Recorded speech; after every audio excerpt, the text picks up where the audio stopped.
grew up in Paris, and I started dancing when I was 4, because my sister was dancing, and we are very close. Like, we have a really special relationship. It's like kind of contemporary classes. It was very, very interesting for me because when I was a kid, I was very shy and I wasn't talking a lot, and dance was a way for me to express myself, and it was easier for me to express myself with my body rather than with words. Like, my mother and my sister were really supportive. My father wasn't so much, because I used to do athletics, like running a lot. I was like doing competitions and stuff, and he was very involved in this, and so he wasn't very interested in me dancing.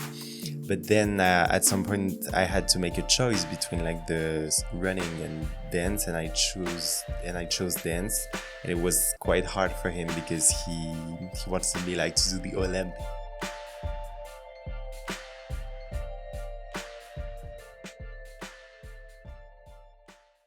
Hello, dancer. Welcome to another episode of Free Dance Podcast. Today, I'm super excited to have in the studio an amazing dancer, and he is the new Étoile of Paris Opera. Please, let's welcome Guillaume Diop. Hello, how are Hello. you? I'm good, and you?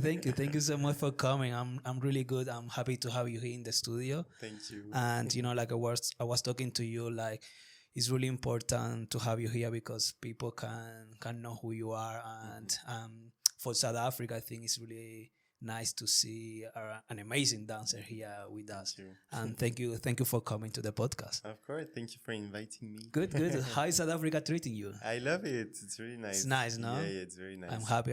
How is the show and the rehearsal going? Yeah, it's going great. We are working a lot, but it's going great. I'm excited for the shows. Okay, that's good though. Yeah. So Guillaume, I just want to start from the beginning. Like I want to get to know who you are, how was you as a kid, and where you came from, and all the things. So the microphone is yours. Yes. So I was born and raised in Paris. Okay. In like the north of Paris. Okay. I have a bigger sister. She's 2 years older than me. Okay. And my mother is French and my dad is from Senegal. And we grew up in Paris, and I started dancing when I was 4, because my sister was dancing, and we are very close. Like, we have a really special relationship, and so I just wanted to do everything that she does. So that's how I started dancing. Oh, that's nice. And where she's dancing now? No, she's not dancing anymore. She's not dancing anymore. No. Okay. She's actually working in finance. Oh, So. okay. That's nice. Yeah. That's nice. Yeah. So let's start from the beginning. How was your beginning in dance? Where do you study? And I started with like kind of contemporary classes. It was very, very interesting for me because when I was a kid, I was very shy and I wasn't talking a lot, and dance was a way for me to express myself, and it was easier for me to express myself with my body rather than with words, like with my mouth. And so it immediately felt like I belonged there. Like, even if I was a little, I really remember feeling very free and very like myself dancing. And so when I was 8, my teacher told my parents that I should like start ballet because I needed like to start with the base and have like a structure. So I started ballet when I was 8, and I really enjoyed it because I felt like it was very strict and very hard and doing the same exercises every day. But I saw that the improvement was limitless, and that all these exercises that I've been doing like for many years now, I can still improve. And it's just like a huge satisfaction to every day doing the same thing, but always trying to do better. And so, yeah, I fell in love with ballet. oh, that's amazing. Yeah. Good. That's really amazing. We in Cuba we have the school as well, and we started. I started at 9, the age of 9, Mhm. and but I didn't have any condition at all. Oh, really? I didn't have at all. I didn't have turnout. I didn't have nothing. The only thing that I have was like jumping. Okay, I nice. could jump higher. Yeah. So that's the only thing that I remember when I went to the school, that my mom and my dad, because they both are dancer, Okay. but I didn't want to dance. Okay. They told me, go to the school to do something for your life, Yes. and then I started doing the ballet. But the first 2 years was difficult for me because I didn't really enjoy it. Okay. So it was kind of like, I was more like doing contemporary. I Okay. like more contemporary. So in the Okay. beginning, it was quite difficult for me. And then after that, then I started doing like soloist dance. And then I said, okay, that's nice. That's Because I nice. was dancing by myself. And then, Yes. when you dance by yourself, it's different, Yeah, yeah, yeah, the feeling of is course. different. Mm-mm. And yeah, but I was happy on the end, like Yeah. going through the whole discipline that you have to have in the school is a lot for a child. And then you Yeah. need to have like you need to be brave to do it, because not everybody can do it, Yeah. And yeah. And let me ask you, how was did your family and your friends support you in the beginning, or was difficult for you to have the support of them? My mother and my sister were really supportive. My father wasn't so much, because I used to do athletics, like running a lot. I was like doing competitions and stuff, and he was very involved in this, and so he wasn't very interested in me dancing. But then at some point I had to make a choice between like the running and dance, and I chose dance. And it was quite hard for him, because he wanted me like to do the Olympics, or I don't know. And and then when I chose dance, he was a bit worried also, because he thought like it was really something for girls and for white girls, so especially not for a brown kid. And in Senegal, when dancing is just for weddings or like for parties, it's not like a real job. So for him, it was hard to picture his son becoming like a professional dancer. But then I was very very convinced, and I really loved dance, and it was truly my passion. So I stuck to it, and I was like, no, that's what I want to do. I'm gonna give it a go, but still be very clever and working very hard, like at school, like for the study. So he was like, okay, as long as you keep studying, it's fine. And then he saw me dancing, and he understood, and then he started being very supportive. And my friends, they've always been quite impressed by the fact that I was dancing. I've never felt like not supported because I was dancing. Yeah, so I'm very lucky on this. Oh, that's amazing. Yeah. No, it's really good to have the support from your family and Yeah. especially your friends, Yeah, it's very important, because like dancing is quite hard, like physically and mentally. So you really need to be supportive.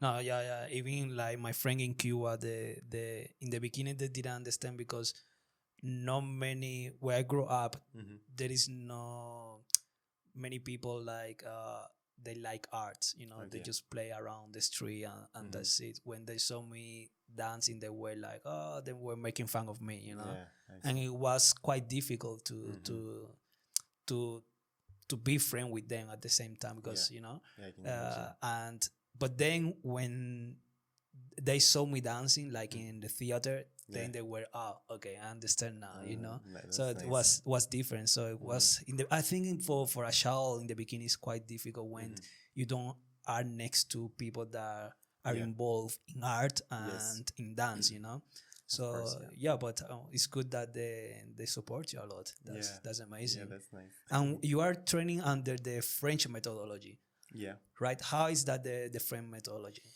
I feel like it's very like there's a lot of like footwork and like épaulement and how you present yourself. It's mostly how you present yourself and how you get like the cleanest version of your technique. Like it's not about doing like thousands of pirouettes. It's about having like beautiful positions, and there's a lot of work around beats also, like the entre chassis, etc. I feel like it's a very French thing to be able to beat very fast. So yeah, I feel like it's a very like chic Mm. work, you know. Like they like to say this in Paris, like we are very chic. So Yeah. I guess I'll just throw Continue. it. Yeah. It's okay. You're free to say it. Oh, okay, that's nice.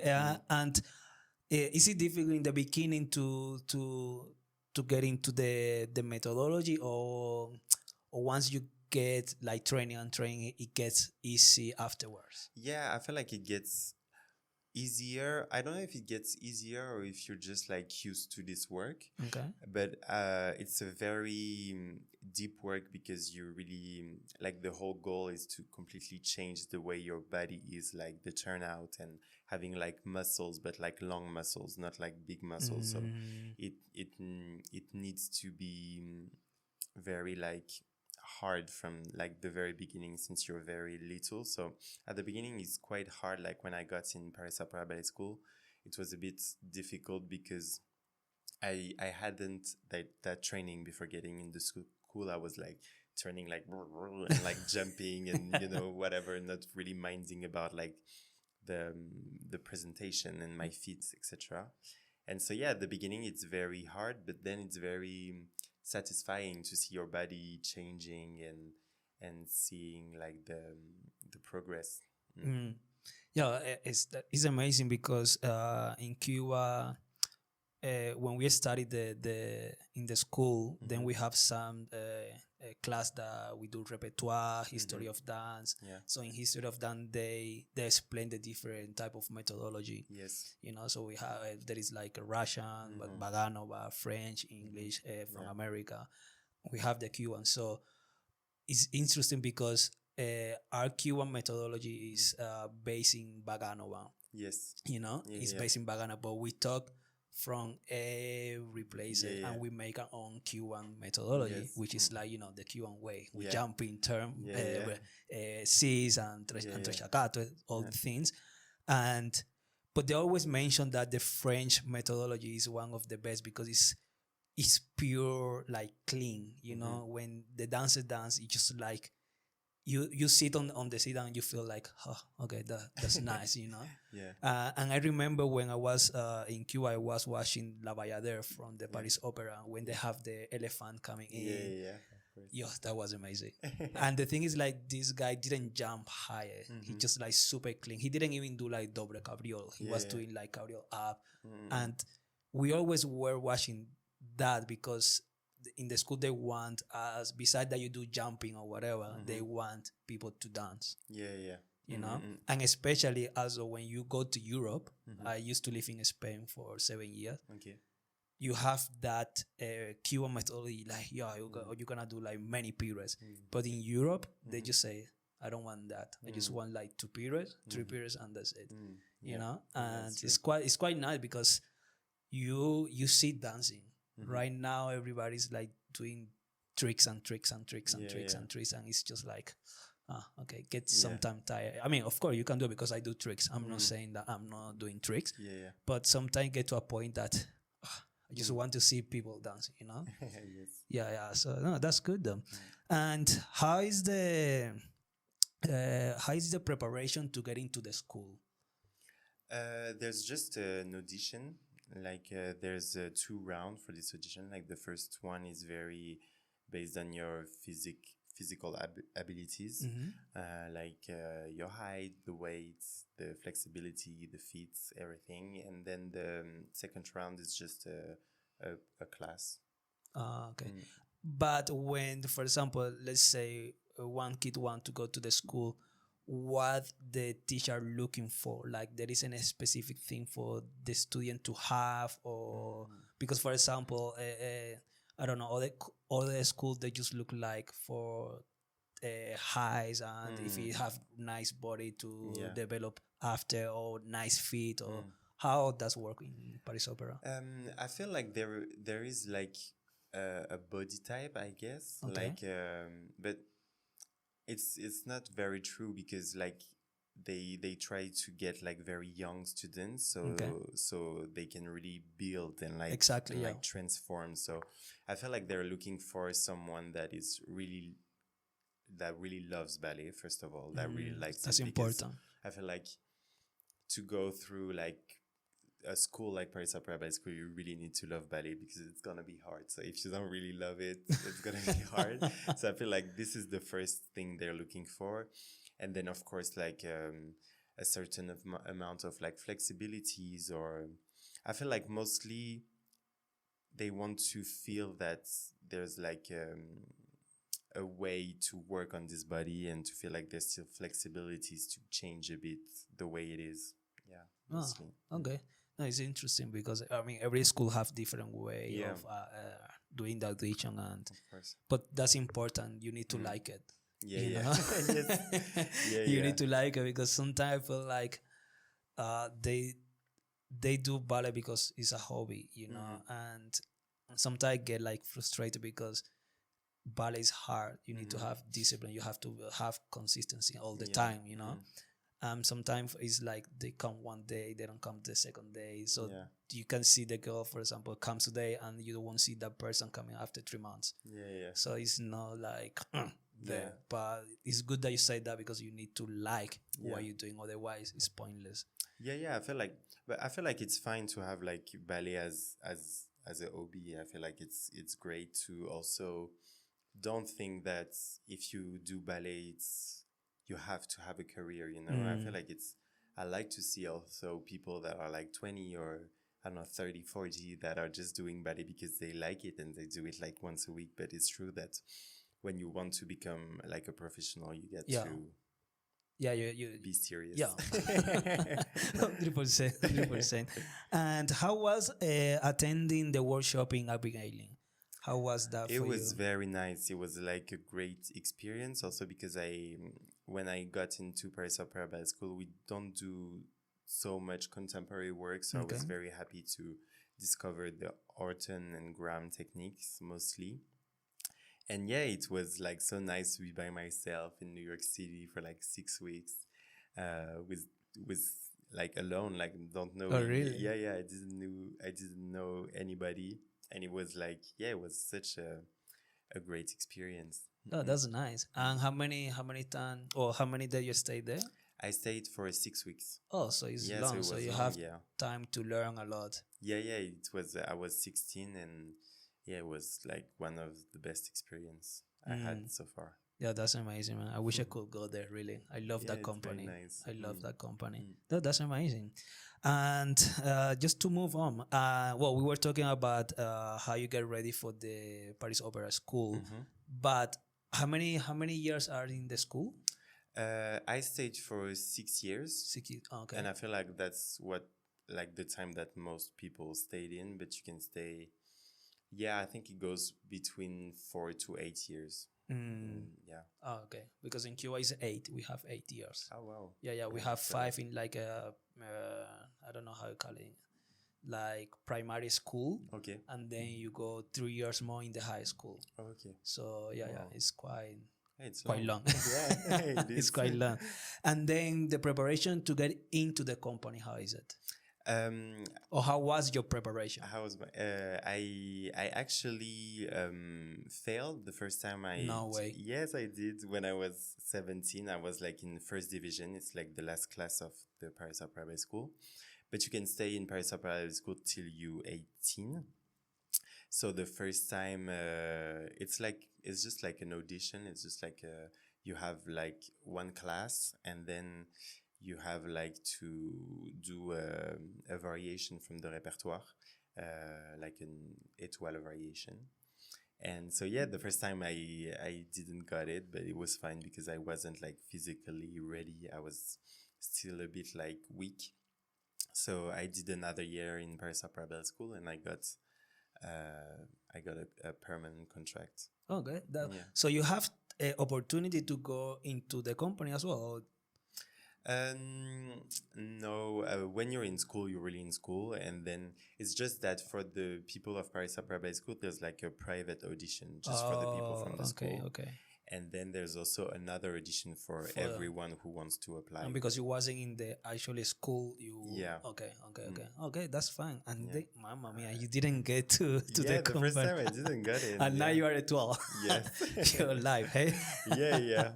But yeah, I feel like it was important for me to do one more year in school because otherwise, if I've got in the company, I would have been completely lost because you need to be like you have to know what you need to do for yourself when you get in the company. It's not like the school anymore. You don't get as much correction as you used to, and you have to really be mature in your work.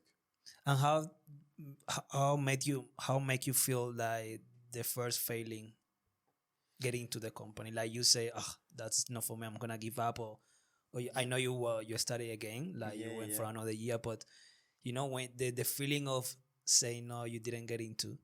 Yeah, I mean, like the feeling of failure is never good, nice, you know. But I knew I could do another year at school, and I was feeling lucky because I had like some of my friends that were 18 and didn't got in and just like had to find a job, and so it's really hard. So I felt lucky in a way to be able to do another year at school, and I was sad. Like, I'm not gonna lie, I was sad, but at the same time, I knew that I wouldn't get in because I knew it was too early. I knew I was too weak, and I knew it wasn't like my time. I knew it wasn't the right timing for me, and I feel like if I got in the company in the first place, I would have done as much progress as I did by staying in school another year. You know, so I see. I see. No, you need to be strong to do that. And tell me a little bit about how was your the first day that you go into the company when you saw the principal, the Étoile, that you say, wow, that's scary because party's over, you know? How was that feeling for you? Yeah, it was very intimidating because like Paris Opera is like a huge company. There's like 152 dancers. So that's a lot of people, and it's in Palais Garnier, so it's like a huge like monument. You know, as soon as you walk in, you know that everything in here is history. You know, of course, everything. There's a lot of history there. Yeah, so it's very intimidating, but at the same time, it's very exciting. I feel like it's a mix of feeling because it's weird, like leaving the school, being like the holder, and like having all the smallest students looking up for you and be like, no, and then you get in the company and you're no one, you know, no one knows you, no one knows your name, and you have to build everything up again. And so it's very like, it can be hard, but I found it like challenging and exciting because I was like living my dream. I was like, I'm every day my work is Palais Garnier, you know, so it's crazy, and you feel very, very lucky. Yeah, that's amazing, man. That's really.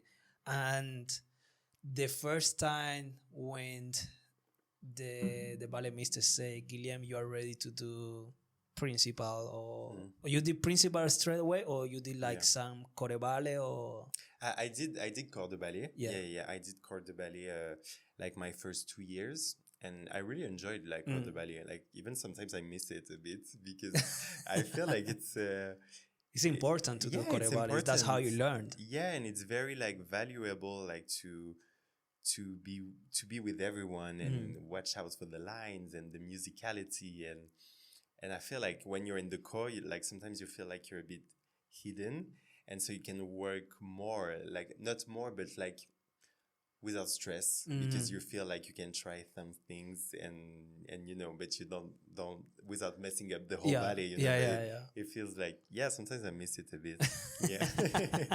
Everybody does. Yeah. And the first time that the mister say you are ready to do a principal role, how was the preparation like? Do you expect and was you like scared, or we were like doing like a young dancers program that was only for 2 or 3 shows, I think. And so all the young dancers had like roles, and I was doing Sleeping Beauty Pas de Deux Act 3 with my partner, and the artistic director, who was Aurélie Dupont at this time. she came to one of my rehearsals and she was like, "Oh, we're looking." I was like, "I don't know." And then the next day, she said, "Can you come to my office? Like, we need to talk." So I was freaking out. I was like, "Oh my god, what did I do? Did I make a mistake?" So I don't know. And then we just like we just sit like talk a bit, and then she asked me, "What are your ambitions?" And I was like, "I want to be a danseur étoile." And she was like, "Cool, cause me too." And I was like, "All right." I was shocked. Thing getting started now. Yes, I was shocked because I was cadre, so the lowest rank of the company, and I have never done like soloist or demi soloist roles before. Like it was the first time I was like dancing alone, you know, on this Sleeping Beauty. And she said, like, "I want to put you as a cover on Romeo, in Romeo and Juliet, in the Nureyev version." And I didn't really knew this ballet. So It's at a first difficult time, ballet. yeah. And so at first time I was like, "Yeah, I think it makes sense because Romeo is very young and I'm young now." And then I watched the video on YouTube and I was like, "Lord, how am I going to whip this shit?" One of my friends did a resort for that Romeo and Juliet of Nureyev. When I saw the video, I was like, It's okay, crazy. goodbye. Yeah, it's crazy. There's like 8 solos and like 4 passages. It's like huge. It's very a lot. And I like straight away I started working. This happened like in March and the shows were like in the middle of June. So I started working straight away. I called my coach. I was like, "Yeah, we need to find a way to," because I was a cover, so I wasn't supposed to dance, but I was like, if I have to dance, I need to be able to do it. Of course, you need to be ready. Yeah, so I started working. And actually, Valentine Colassante, who is also an Étoile of Paris Opera, was supposed to dance with Osiel Guneo. Osiel, Yeah. yeah. And so for the first like few weeks of rehearsal, he wasn't there yet. He was coming later. And so I rehearsed with her. And like the ballet mistress and like Valentine were like, "Oh, but you're such a great partner." And they appreciated that I've learned the choreography before getting in the studio and everything. So I gained like a few points, I guess. And then Osiel came. And a week before like the premiere of Romeo and Juliet, Germain Louvet, who is also like an étoile dancer, got injured like on stage in the stage rehearsal. And I remember I was sitting in the wing. I was like, "Yeah, but they're never going to call me because usually they just ask to another dancer étoile to take like the shows." And then I was waiting in the wings to see what it was going to happen. And then they just sent everybody home.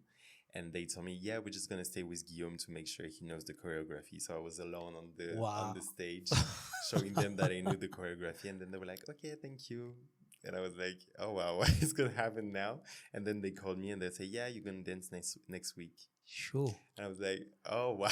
And Romeo and Juliet is not another ballet, just Romeo and Juliet. Yes, yeah. And I was 21 and it still is my best memories on stage because I wasn't super stressed. I wasn't super nervous because I was like confident in the work I did. And I really wanted to prove them that I was able to do it because it was hard. Like when the casting came out, because I was cadre and there was like so many people that was supposed to be casted on this before me, it was really hard for me in the company because everybody was saying, "Yeah, he's getting this role just because it's like the Black Lives Matter trend and he's one of the only black dancers in the company." So it was hard, and that's why I worked so hard because I was like, I want to prove them that I'm not just like a black dancer, I'm a good dancer. You know what I mean? And so yeah, it was very hard, and I was very happy to get the chance to prove them that I could do it because I was a cover, so maybe I would have never had the chance to prove that I was up the challenge. And the fact that I had like to dance, I was like, this is just a sign of God, or I don't know. 100%, Yeah. 100%. And so I was like, you just gotta take it. And the thing is, like when I first met you was like 3 days ago, a week ago, I don't know. We were talking about that, how important it is for us, a black dancer, to have a black étoile dancing in Paris Opera. Yeah. Because it's being like, it's a really controversial conversation to do it. I don't want to get into that, but for us, it's like, okay, he did it.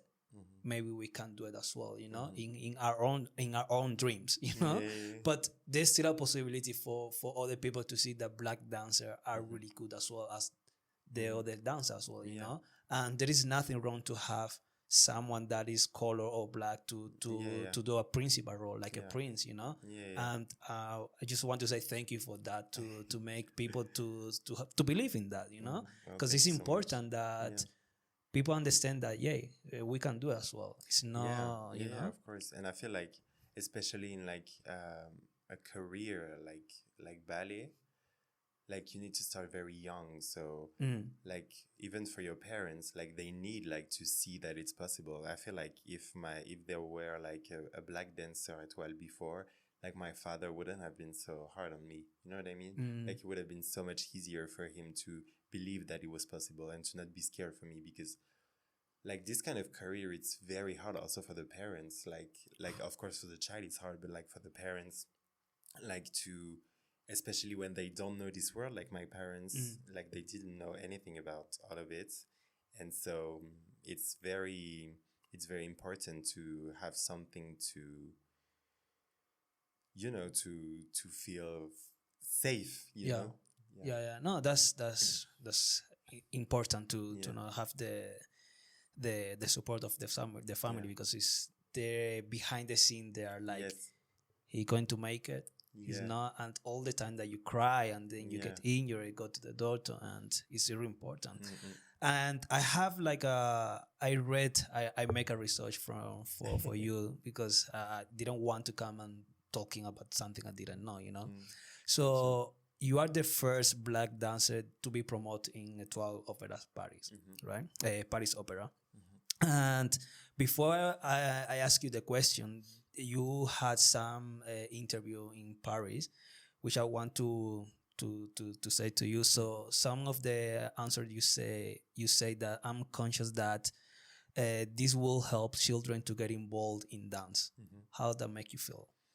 Yeah, it's been a crazy journey, honestly, since I got like promoted to dancer étoile, because I've been like, the minute I got promoted, I saw every like media being like the first black dancer étoile, no, no, no. And it was like, it was a lot, because I'm still very young, and it's hard to to have that weight, even if it's like a beautiful weight and a important weight. Yeah. It still is a weight that is hard to carry. And and then when I received like message from like father and mother of like black kids, or even like black kids, saying, "Oh my God, thank you so much." Like when I was in Paris, like just before coming here, I was like in a restaurant, and one boy came to me and he told me, "Thank you so much. I went to Elvin Ailey after showing like interviews of you." And I was like, "Wow, that's crazy," because I'm just like dancing and doing what I love, and you don't realize that it's like, it actually has an impact on other people's lives. And so that is very, it's, yeah, as I say, it's a weight, but it's so beautiful to see this happen. And it's so, yeah, it makes me feel so good, because sometimes it's hard, because yeah, like there's still a lot of racism in France. And like I got like a lots of like hard like message to read, like about like my condition as a black person. And so seeing like that it makes people dream, and that it actually helps people, it's just so worth it. And you mentioned that in another interview, that people say they won't pick you up because you are black. Like, really, do you receive that message from people? Yeah. How is that? But I feel like the hardest has been when as I got promoted to dancer étoile, like, yeah, like I got like someone commenting on Insta, just monkey, or like people telling me that it was just like, he doesn't deserve it, he's just there because he's black, and being black is trendy, like things like that. And I'm like, being That's so black wrong. has never been trendy, it's just like a condition, you know. Yeah. So yeah. But I'm glad that you proved them wrong. Like saying, come to watch. You know? Yeah. And the other one that I really like is the one that your dad say, sees like this status is like a beautiful responsibility. When he said that to you, how was it like? It was very emotional because knowing that my father wasn't like, I don't think he wasn't believing in me, but he wasn't believing in the system, I In the think. system. Yeah.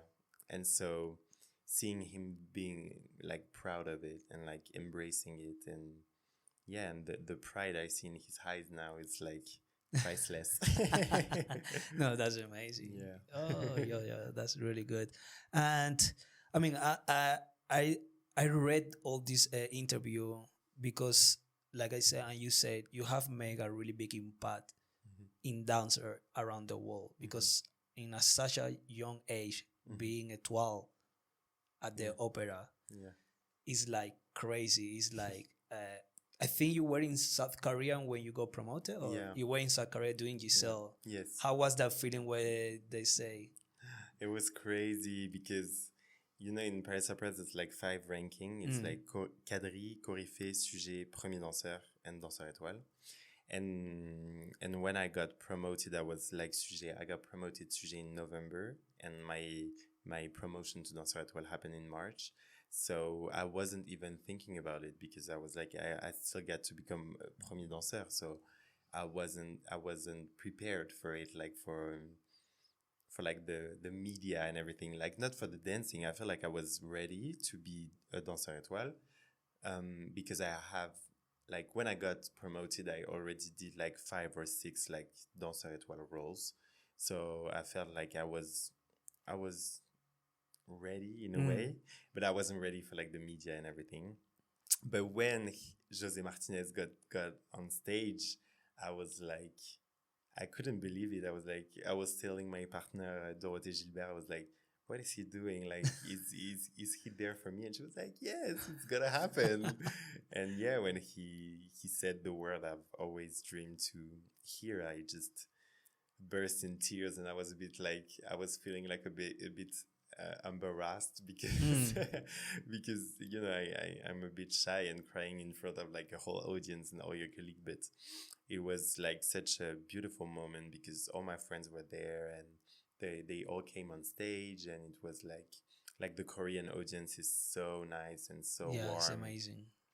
So yeah, it was crazy. Yeah.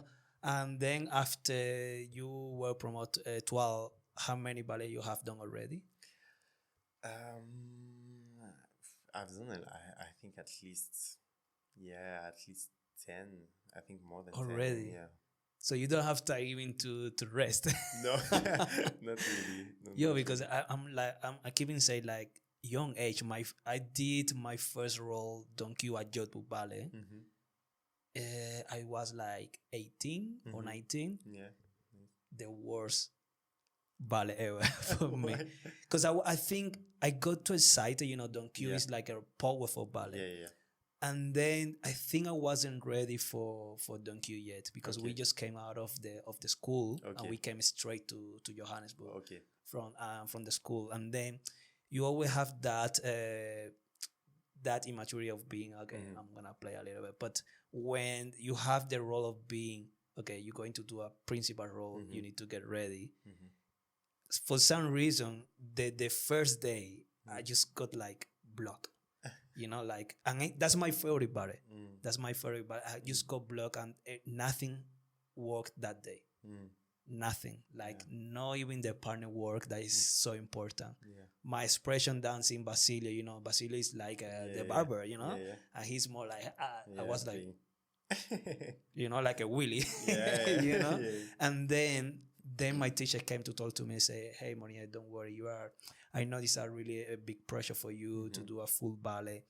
Please, let's talk and let's sit and tell me what is the and then I just felt like I wasn't ready. And I needed to have no more rehearsal, but I needed to have more confidence in me. Okay, the second show went good. Nice.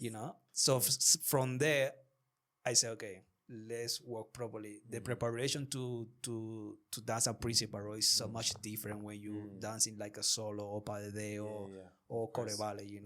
It's so much different. You have to focus on everything.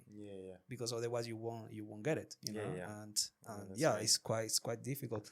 And what is your favorite ballet? So far it's Romeo and Juliet, yeah. Yeah. I also danced Manon by Macmillan. I really, Oof. really loved it. Yeah, it's That one is very, good. very beautiful piece. And your partner, who is your partner? In Paris Opera? In Paris Opera. It changes like quite a lot, but I've been dancing a lot with Dorothée Gilbert. Yeah. Okay, she's good. Yeah. I have seen videos for her as well. Yes. Like, yo. Yes, she's very good. No, that's nice. And just we are getting into the end. I just want to what message would you give to the new generation of dancer in South Africa and the rest of the world that want to dance and become Étoile? I'll say that the most important is to be passionate about it and to never lose like the joy of dancing, because I feel like we should never see ballet and being a dancer as like a job, because it's not a job. It's like so much more than this, and it involves like so much more. Either it's physically or mentally. So I feel like to really stay true to this passion. Yeah, I feel like this is like the most important, and to believe in yourself and to not put too much pressure on it. Also, like to enjoy the journey, enjoy the work, enjoy like being at the bar every day, and not just thinking about the shows and the performance, because this is just like a tiny part of like the life. Like you really need to enjoy the process of working and seeing your body changing and be brave and happy. That's good. That's good. And the last thing, how is the work with the Jobu Ballet, and how it's been? It's really nice. I really enjoy it. It feels good to always have like the whole company together, like even in class, because in Paris Opera, there's like a class for like the premier danseur and danseur étoile. And so we don't get to be a lot with like the corps de ballet. And so sometimes it feels like you feel a bit lonely, especially that I have all my best friends that are still in the course. So it gets like harder and harder to see them. And so I really enjoy here, like having the class all together and then the rehearsals all together. And it's very like there's such a good energy, great vibes in this company. And yeah, it's very refreshing. That's nice. I really love it. That's good. I'm happy. I'm going to see you on the show soon. So it's on the 28th. And 28, yeah. 28. Okay, cool. Thank you so much, my friend. Thank you so much for coming to the podcast and talk a little about your career and what you've been doing. And I think it's amazing. Such a young age. Thank you so much. Thank you so much. Yeah, thank you for having I me. hope you liked the interview. Yeah, it was very nice. Thank you so much. I was nervous in the beginning. I was like, I don't know what to say. But I couldn't tell, no? It was so nice. Thank you so much. Thank you, man. Thank you, guys. Thank you for watching another episode of Freedom Podcast. And just remember to subscribe, like, and follow in our social network. I will see you on the next one. Thank you.